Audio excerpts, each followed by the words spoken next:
Listen to me.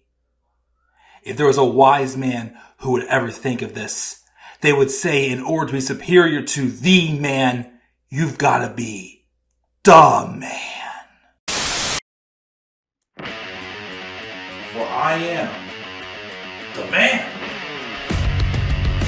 himself.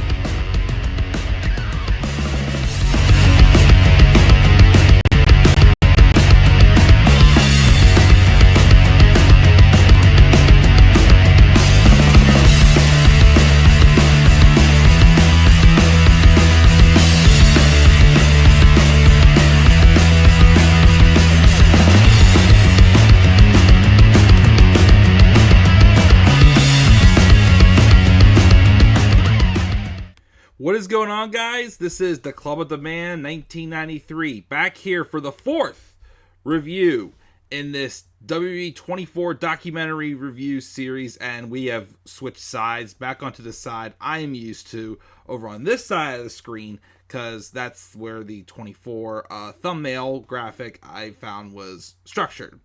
But yeah, we got a good one here. This fourth episode goes behind the scenes of NXT TakeOver Brooklyn 1 in 2015. So WWE 24 NXT Brooklyn.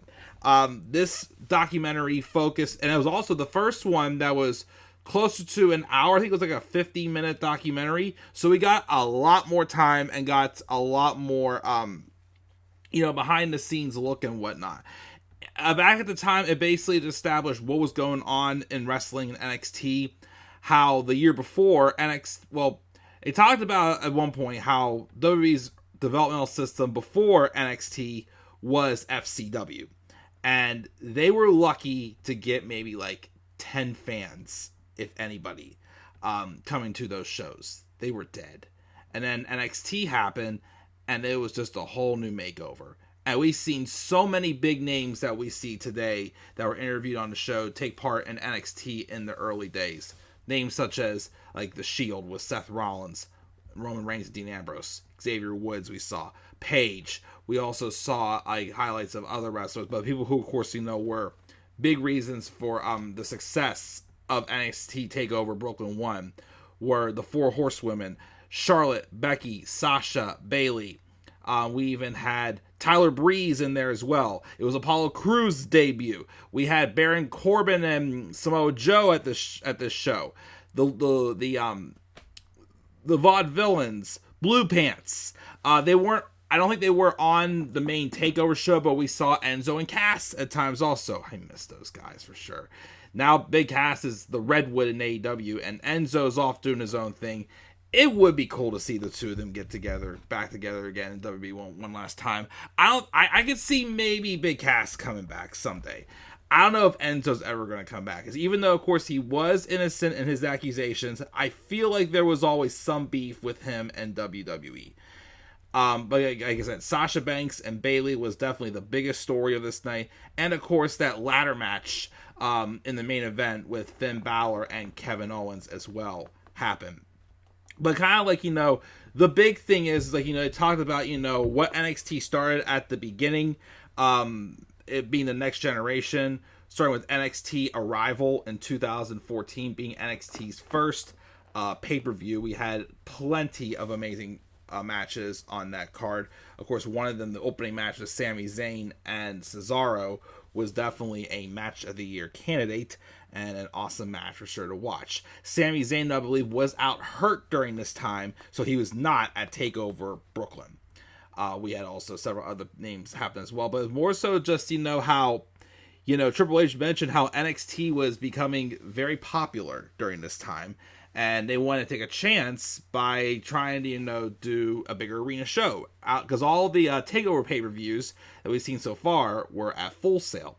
This was the first one that was not at Full Sail and didn't make a statement because it was a sold-out 13,000 fans at the Barclays Center. And fun fact for those who don't know, I was at this show.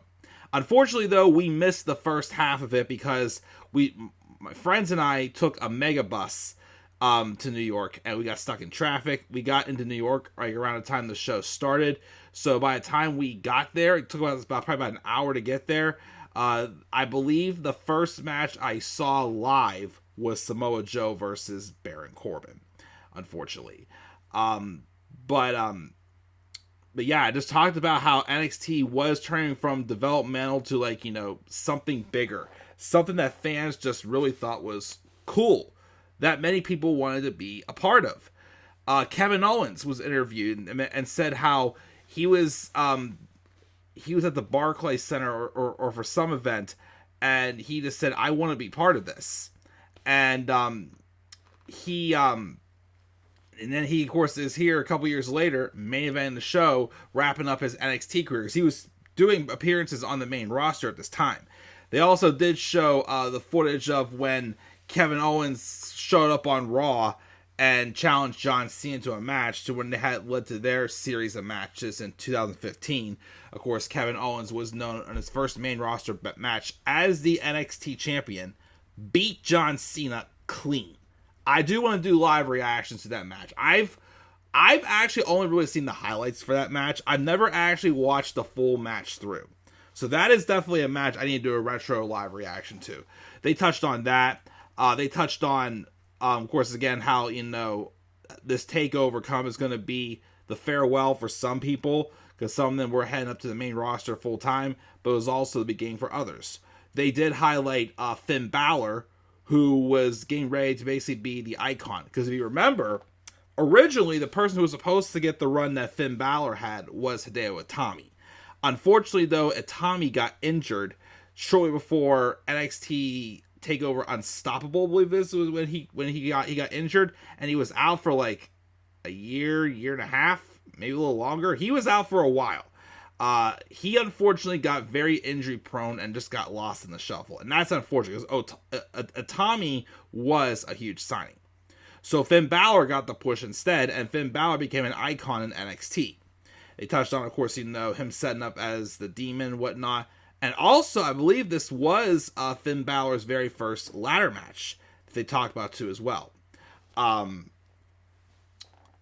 They of course, did talk about, like, how NXT just got the most random people over.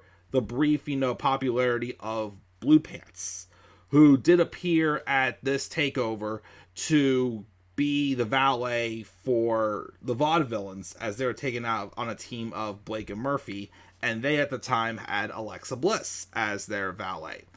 Again, I feel bad because I eventually would become a fan of Buddy Murphy, but I was never a fan of Blake and Murphy as a tag team. I remember they just weren't really my thing.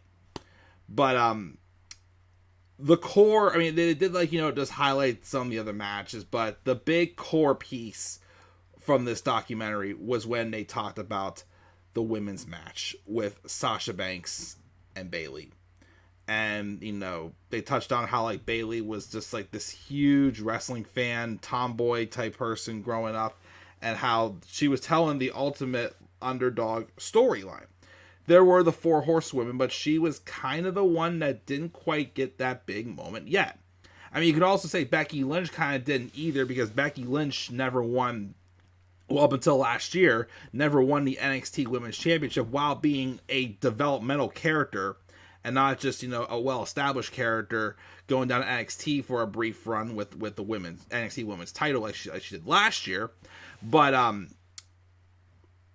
we had all that happen.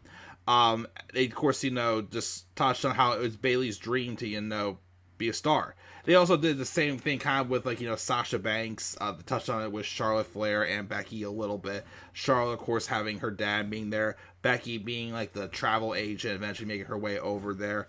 Of course, I know there is a later 24 special. I don't know if I ever saw it, actually, with Becky Lynch when she became the man. We'll definitely talk about that further on down the line in this series.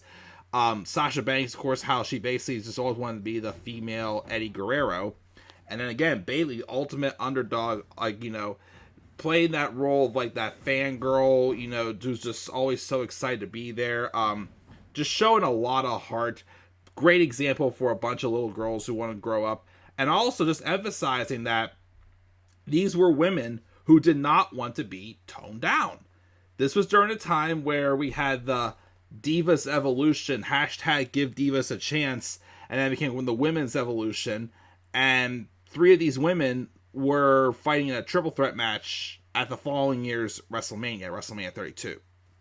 But Charlotte and Becky were not on the main show for this takeover. They were on like that pre-show / taped NXT for the next episode. They wrestled in a fatal 4-way along with Emma and I think Dana Brooke. I never saw the match, but I heard there was a botch in the match. Because I know Emma won the match, which, good for her, because Emma was a great talent. And unfortunately, it looks like she has moved on to other things since her second release from WWE. And I believe I saw recently, she's actually, I know her and Madcap Moss are expecting their first child, a boy. And I think it looks like she's also starting a traveling business as well. So she may be moving on, but it's a shame because Emma, I always liked Emma. And I really thought Evil Emma was also something that could have definitely gotten, that could have definitely been a huge success for sure, but it just never panned out. But they did touch, of course, how they were making statements and how they wanted this match at NXT TakeOver Brooklyn 1 to be one of the best women's matches ever you'll ever see.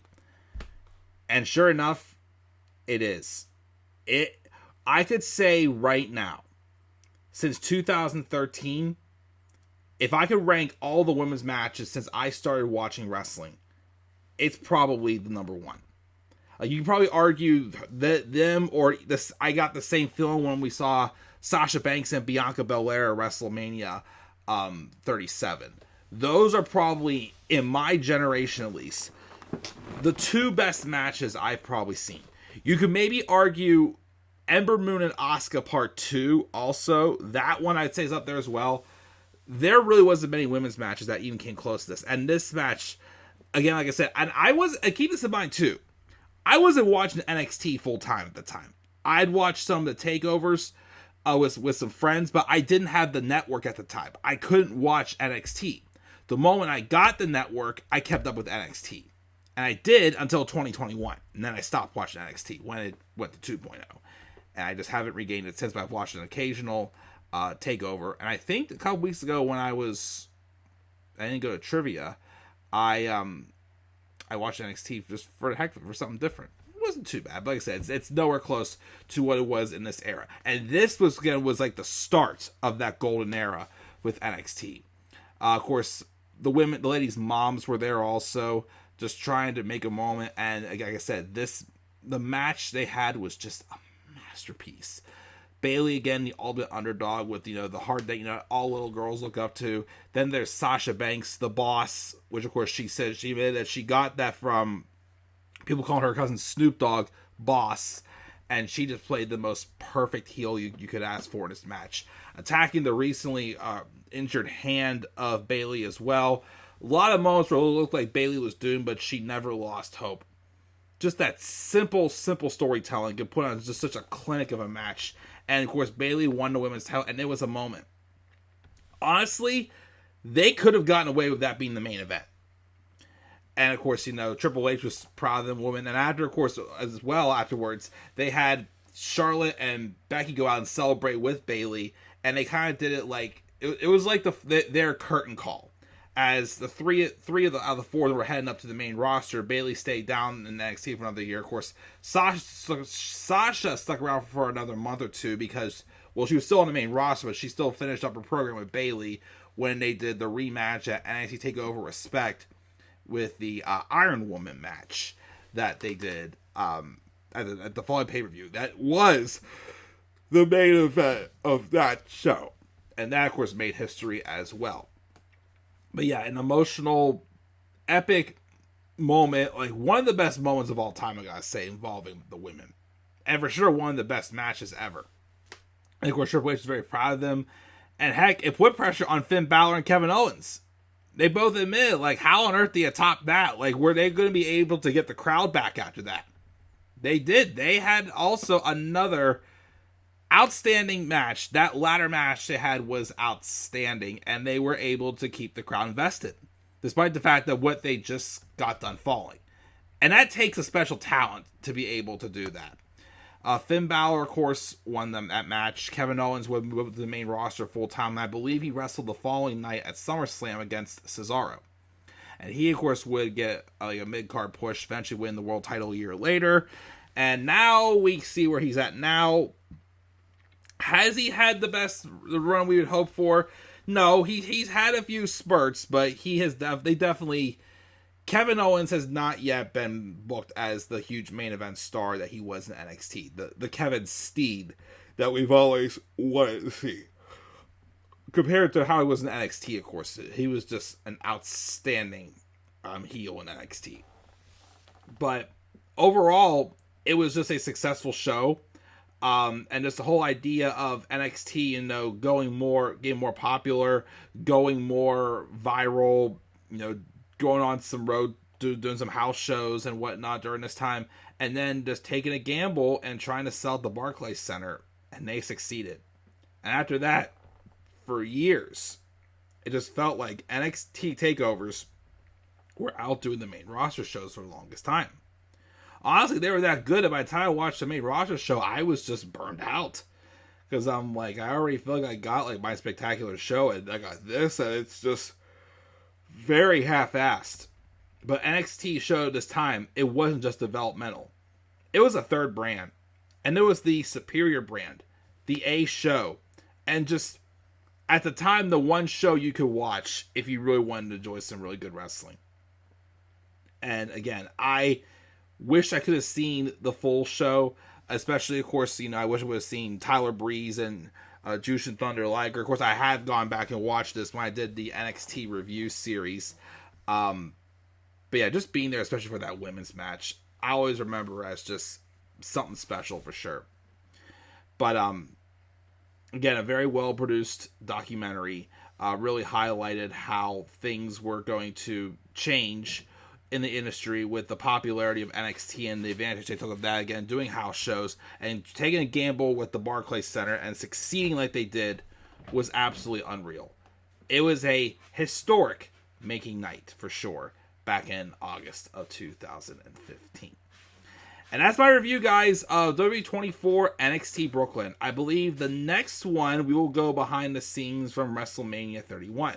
So the next one is WWE 24 WrestleMania Silicon Valley. And I believe the one following that, oh boy, I'm very interested to see. If it's the one I think it is, I'm very interested to see how I do watching that one again. What that one is, we'll talk about that after we do WrestleMania Silicon Valley next. So guys, that's my thoughts on NXT Brooklyn's 24 special. What are your guys' thoughts on this documentary special? You guys' thoughts down in the comments section below. Be sure also, as always, to slap a like on the video and subscribe for more content on my channel. Follow me on Twitter as well at The Club with the Man 93. You may also follow me on TikTok and Instagram at The Club with the Man 1993. Until then, guys, I'm checking out. I'll catch you guys all later. And do not forget, in order to be superior to the man, you've got to be the man. And for I am the man himself. And that is not just an opinion, my friends. That is a fact of life. Yeah!